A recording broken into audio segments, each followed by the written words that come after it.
O universo e a Terra são feitos de padrões e sequências. O dia se torna noite, os animais andam pela Terra em constante mutação e a natureza é frequentemente alterada. Com o objetivo de buscar o entendimento dos sentidos desses padrões, surgiu a matemática. Os seus conceitos mais básicos, espaço e número, estão em nossos cérebros. Até mesmo os animais possuem o sentido de distância e quantidade. Por isso, entender matemática é a diferença entre vida e morte. Mas o que seria da matemática sem os números? Não seria. Simplesmente não seria. A matemática ela existe exatamente porque existem números. É uma situação que é inerente ao próprio ser humano. Desde que o homem é homem, ele sentiu necessidade de quantificar, de medir. E tudo que você quantifica, tudo que você mede, envolve números. Sem os números, evidentemente que não existiria razão de ser da matemática. Então, nós somos números, quer queira, quer não. O número é a essência da vida. Negar isso é negar a própria existência. Segundo Pitágoras, todas as coisas são números. Desde o homem das cavernas, a numeração já existia. Ossos eram riscados para contabilizar animais mortos e também para contar os dias. A partir deste momento, o ser humano começou a contar. Com o surgimento das cidades e a necessidade de organizar a população, o conhecimento numérico se tornou cada vez mais importante para a cobrança de impostos, para a distribuição de grãos entre a população e para calcular ganhos e perdas.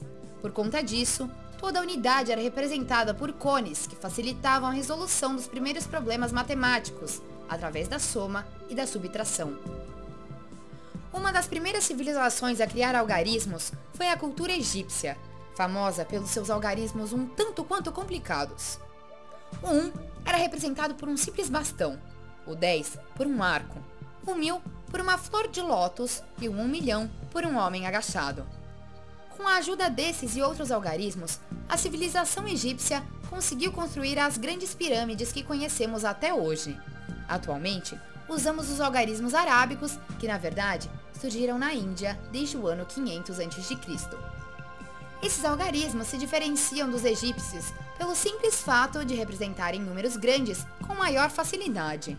Como por exemplo, ao representar 1.000.000 no sistema egípcio, só devemos fazer um desenho ao contrário dos 7 algarismos arábicos. Porém, ao representar 1.000.000 menos 1, os egípcios deveriam fazer 54 desenhos, já nós, somente 6. Ainda bem que os indianos entraram no mundo da matemática. Imagina você, fazendo os exercícios de casa, tendo que desenhar uma pessoa agachada. Por conta da criação dos algarismos, surgiram os famosos problemas, teoremas e as conjecturas matemáticas. Diferente dos teoremas, as conjecturas são ideias que não foram verdadeiramente provadas, mas que são baseadas em suposições com fundamento. Conjectura me traz ideias. Eu penso que conjectura tem a ver com ideias. E algumas ideias são boas, outras ideias você gasta tempo e tem ideias que você despreza, porque não tem aplicação, ou porque você não consegue desenvolver, ou porque você está muito longe da realidade, né? Eu acho que conjectura, a ideia da conjectura é fantástica, porque ela é o assunto de pouquíssimas pessoas do mundo.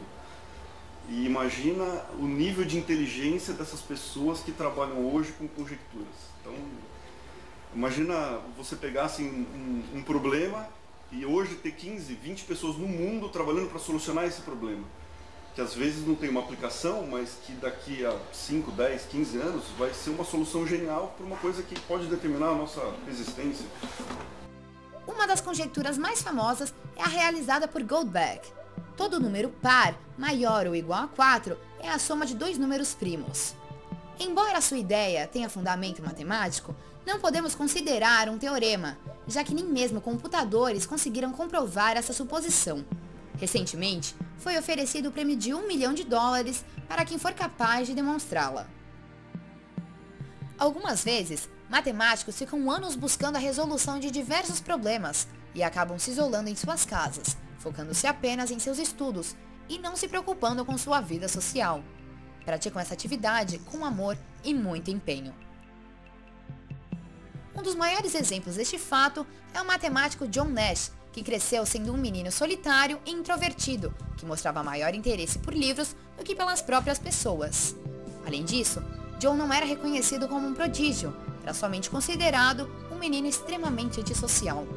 No ano de 1994, John ganhou o Prêmio Nobel da Economia por seus estudos na chamada Teoria dos Jogos.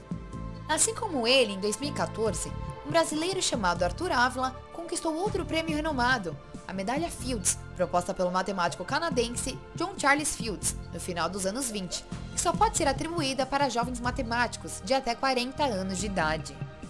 Essa medalha é considerada um prêmio Nobel da Matemática.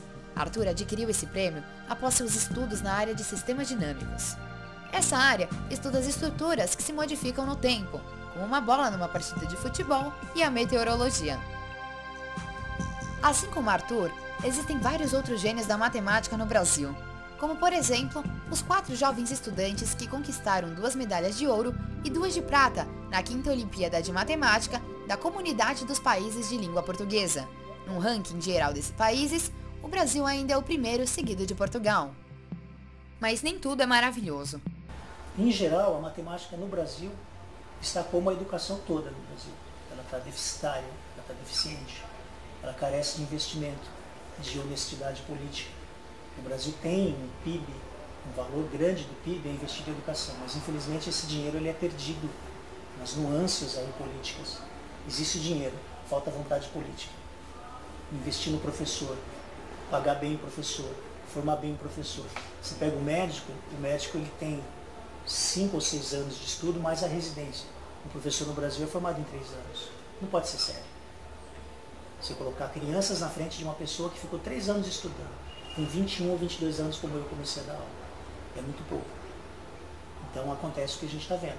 Índices horríveis de resultado, defasagem de alunos que não sabem, alunos que terminam o ensino médio que não sabem sequer ler um texto matemático, não sabem identificar um número e por aí vai. Segundo o PISA, Programa Internacional de Avaliação de Alunos, o Brasil ocupa a 58ª posição de 65 países em relação ao nível matemático.